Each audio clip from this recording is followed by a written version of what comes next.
Welcome back. All right, news of the day video for all you fine people on the internet for your Tuesday. It is October the 7th.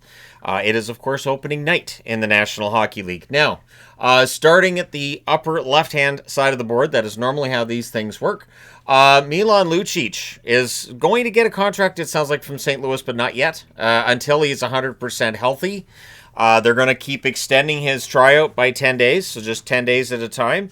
And then once he's 100% or at least close to, he probably gets a contract from them at that point. So Lucic, it looks like, has earned himself a contract soon, just not quite yet. Sundqvist, dealing with a lower body injury. He's viewed as week to week. And, of course, my rule is minimum of 2 weeks when they're week to week. So Sundqvist is going to be out for a while for the St. Louis Blues, but it's a team that has some depth. So the reason for the Vegas jersey, Vegas has declared that Pietrangelo will not play this season. Now, this was agreed upon by the team and the player. So Pietrangelo had to agree to this. So he will not play this season, which includes playoffs, meaning they get the entire cap hit to go on LTIR. I have already seen posts on the internet saying that this is Vegas cheating the system. The system was changed. There is now a playoff salary cap. What this means is Pietrangelo will not play this season and cannot play this season. So the system has been changed. This is what everybody wanted. So, yeah, Vegas puts Pietrangelo on LTIR. He will not play this year, as was stated this summer. I had no reason to think anybody was kidding or lying about it, so here we are.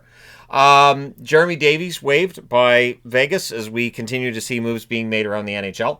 Bad news for Vegas fans. Not only have I picked them as the Stanley Cup champion for 2026, so is the EA Sports NHL 26 game. The sim has Vegas winning over the New York Rangers in the final. So, sorry, Ranger fans, it means you're not going to the final either. I, of course, kid. Sims are fun and everything, but in the end, it comes down to the players. And, yeah, we'll see if Vegas does win a Stanley Cup. But there are a lot of people taking Vegas to win the Cup this year. We'll see what ends up happening. Florida has signed Noah Gregor. He signs a one-year, two-way contract, $775,000 at the NHL level, $450,000 at the AHL level.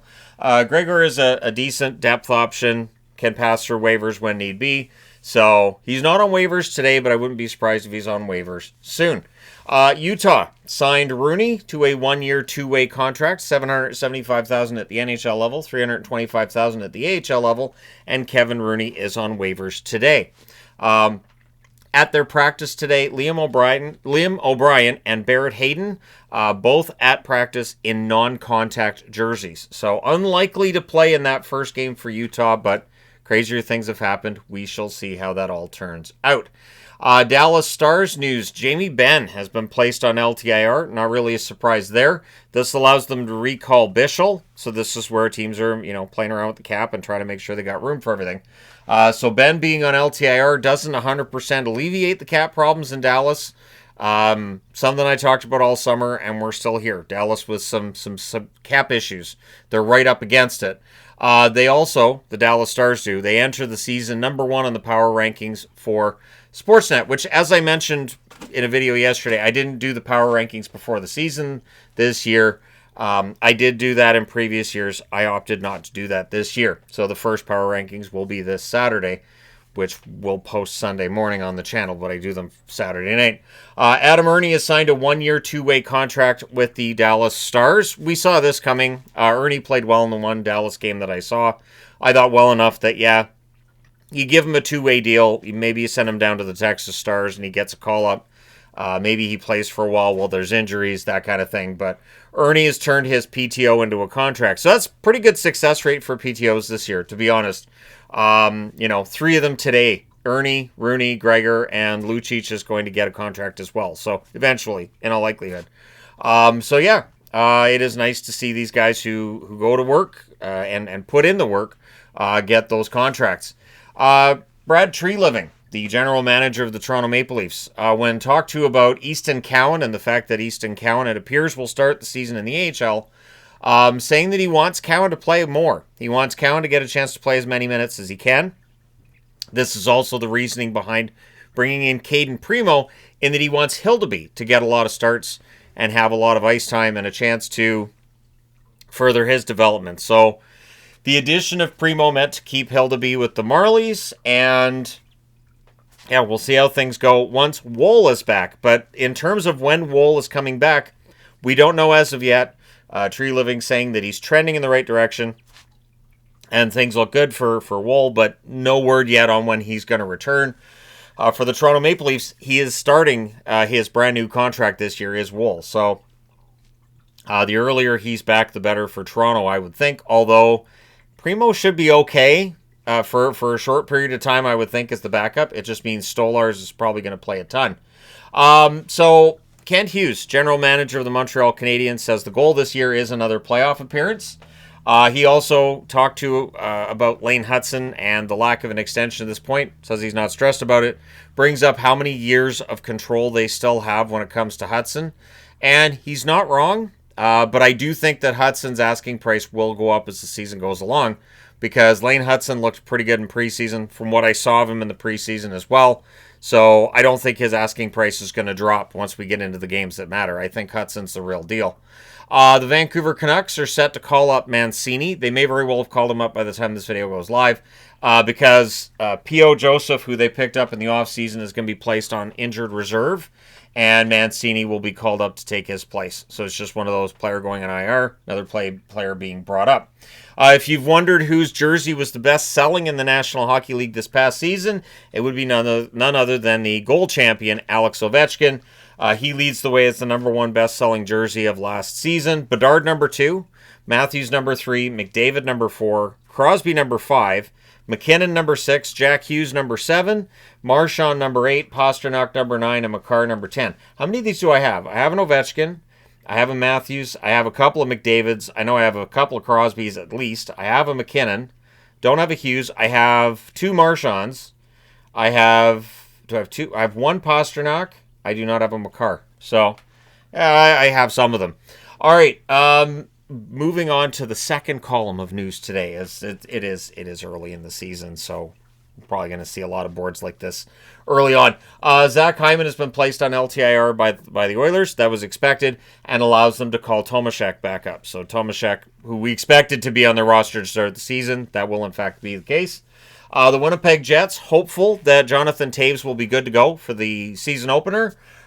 He is still listed as day-to-day. So the plan is Toews comes in and plays in that season opener. We'll see how all that goes. But Toews was brought into Winnipeg. There's a lot of hope there. And obviously with Lowry out to start the season too, this is where Winnipeg could have some struggles to start the season. We'll find out soon enough. Some waiver wire news as well from other teams today. Husso waived by the Ducks, so they will not be carrying 3 goaltenders. Georgiev waived by Buffalo. Maybe they realize they have way too many goaltenders. I just picture it like they had a practice and they go, wait, 1, 2, 3, 4, 5. Do we have 8 goaltenders? Somebody get Kevin Adams on the phone. I think we have 8 goaltenders. But anyways, Georgiev waived, so I don't think he's going to get claimed. I don't think Husso gets claimed either, so both of them will very likely end up with the AHL affiliate tomorrow. Yaska has been waived by Carolina. And keep in mind that when players get sent down to the minors this year, they have to actually report to the AHL franchise.